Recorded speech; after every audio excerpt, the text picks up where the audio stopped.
पाठ 4 मित्रता। सर्वश्रेष्ठ निबंधकार आचार्य रामचंद्र शुक्ल द्वारा रचित निबंध मित्रता मानव जीवन के सबसे महत्वपूर्ण पक्ष मित्रों के चुनाव की उपयुक्तता पर रोशनी डालता है। एक विद्यार्थी के लिए अच्छे मित्रों का चुनाव करना अत्यंत आवश्यक है। उसकी सफलता या विफलता मित्रों के चुनाव पर ही निर्भर करती है। इस पाठ का उद्देश्य मित्रों के चुनाव में सहयोग करना है। जब कोई युवा पुरुष अपने घर से बाहर निकलकर बाहरी संसार में अपनी स्थिति जमाता है, तब पहली कठिनाई उसे मित्र चुनने में पड़ती है।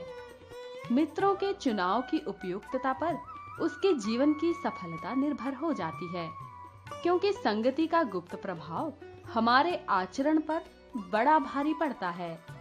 हम लोग ऐसे समय पर समाज में प्रवेश करके अपना कार्य आरंभ करते हैं, जबकि हमारा चित्त कोमल और हर तरह के संस्कार ग्रहण करने योग्य रहता है। हमारे भाव अपरिमार्जित और हमारी प्रवृत्ति अपरिपक्व रहती है। हम लोग कच्ची मिट्टी की मूर्ति के समान रहते हैं, जिसे जो जिस रूप में चाहे उस रूप में ढाले, चाहे राक्षस बनाए चाहे देवता। ऐसे लोगों का साथ करना हमारे लिए बुरा है जो हमसे अधिक दृढ़ संकल्प हैं, क्योंकि हमें उनकी हर बात बिना विरोध के मान लेनी पड़ती है। पर ऐसे लोगों का साथ करना और भी बुरा है जो हमारी ही बात को ऊपर रखते हैं, क्योंकि ऐसी दशा में ना तो हमारे ऊपर कोई नियंत्रण रहता है और ना हमारे लिए कोई सहारा रहता है। दोनों अवस्थाओं में जिस बात का भय रहता है, उसका पता युवकों को प्रायः बहुत कम रहता है। यदि विवेक बुद्धि से काम लिया जाए तो यह भय नहीं रहता, पर युवा पुरुष प्रायः विवेक से कम काम लेते हैं। कैसे आश्चर्य की बात है कि लोग एक घोड़ा लेते हैं तो उसके 100 गुण दोष को परख कर लेते हैं, पर किसी को मित्र बनाने में उसके पूर्व आचरण और स्वभाव आदि का कुछ भी विचार और अनुसंधान नहीं करते। वे उसमें सब बातें अच्छी ही अच्छी मानकर अपना पूरा विश्वास जमा देते हैं। हंसमुख चेहरा, बातचीत का ढंग, थोड़ी चतुराई या साहस, ये ही 2-4 बातें किसी में देखकर लोग चटपट उसे अपना बना लेते हैं। हम लोग यह नहीं सोचते कि मैत्री का उद्देश्य क्या है, क्या जीवन के व्यवहार में उसका कुछ मूल्य भी है।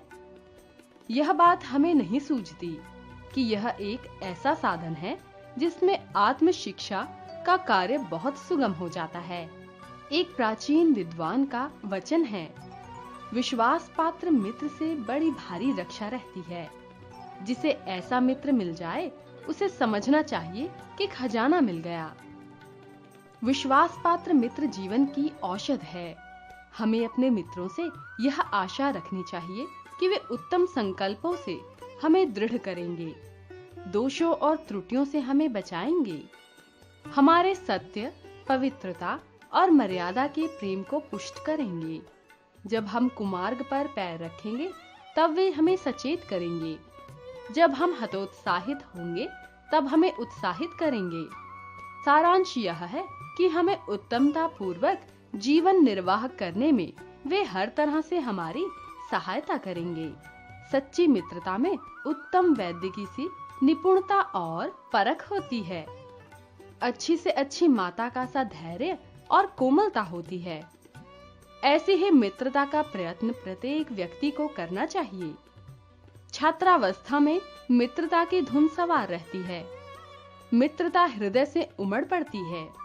सहपाठी की मित्रता, इस उक्ति में हृदय के कितने भारी उथल पुथल का भाव भरा हुआ है, किंतु जिस प्रकार युवा पुरुष की मित्रता स्कूल के बालक की मित्रता से दृढ़, शांत और गंभीर होती है, उसी प्रकार हमारी युवावस्था के मित्र बाल्यावस्था के मित्रों से कई बातों में भिन्न होते हैं। मित्र केवल उसे नहीं कहते जिसके गुणों की तो हम प्रशंसा करें, पर जिससे हम स्नेह ना कर सकें, जिससे अपने छोटे छोटे काम ही हम निकालते जाएं, पर भीतर ही भीतर घृणा करते रहें। मित्र सच्चे पथ प्रदर्शक के समान होना चाहिए। जिस पर हम पूरा विश्वास कर सकें। मित्र भाई के समान होना चाहिए, जिसे हम अपना प्रीति पात्र बना सकें। हमारे और हमारे मित्र के बीच सच्ची सहानुभूति होनी चाहिए। ऐसी सहानुभूति जिसमें एक के हानि लाभ को दूसरा अपना हानि लाभ समझे। मित्रता के लिए यह आवश्यक नहीं है कि दो मित्र एक ही प्रकार का कार्य करते हों या एक ही रुचि के हों। प्रकृति और आचरण की समानता भी आवश्यक या वांछनीय नहीं है। दो भिन्न प्रकृति के मनुष्यों में बराबर प्रीति और मित्रता रही है।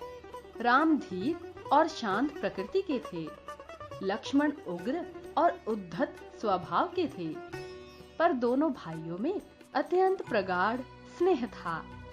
उन दोनों की मित्रता खूब निभी।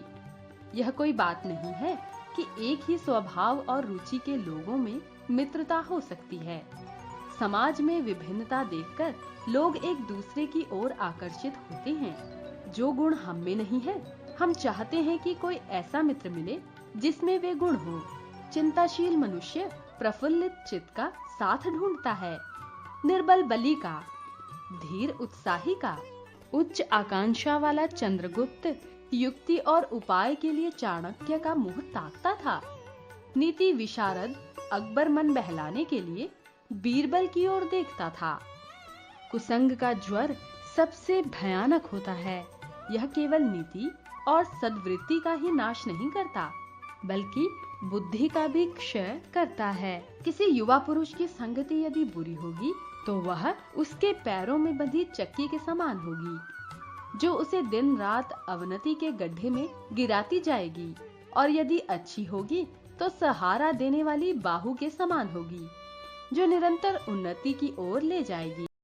इंग्लैंड के एक विद्वान को युवावस्था में राज दरबारियों में जगह नहीं मिली। इस प्रकार जिंदगी भर वह अपने भाग्य को सराहता रहा।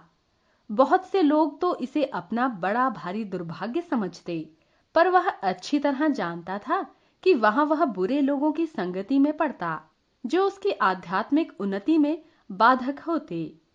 बहुत से लोग ऐसे होते हैं जिनके घड़ी भर के साथ से भी बुद्धि भ्रष्ट हो जाती है, क्योंकि उनके ही बीच में ऐसी ऐसी बातें कही जाती हैं जो कानों में न पड़नी चाहिए। चित्त पर ऐसे प्रभाव पड़ते हैं जिनसे उसकी पवित्रता का नाश होता है।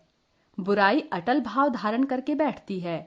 बुरी बातें हमारी धारणा में बहुत दिनों तक टिकती हैं। इस बात को प्रायः सभी लोग जानते हैं कि भद्दे व फूहड़ गीत जितनी जल्दी ध्यान पर चढ़ते हैं, उतनी जल्दी कोई गंभीर या अच्छी बात नहीं। जिन भावनाओं को हम दूर रखना चाहते हैं, जिन बातों को हम याद करना नहीं चाहते, वे बार बार हृदय में उठती और हृदय को बेंधती है। अतः तुम पूरी चौकसी रखो। ऐसे लोगों को साथी ना बनाओ जो अश्लील, अपवित्र और फूहड़ बातों से तुम्हें हंसाना चाहें। सावधान रहो।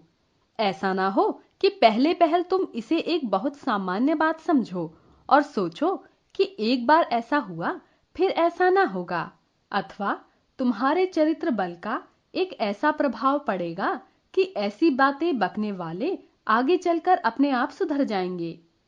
नहीं, ऐसा नहीं होगा।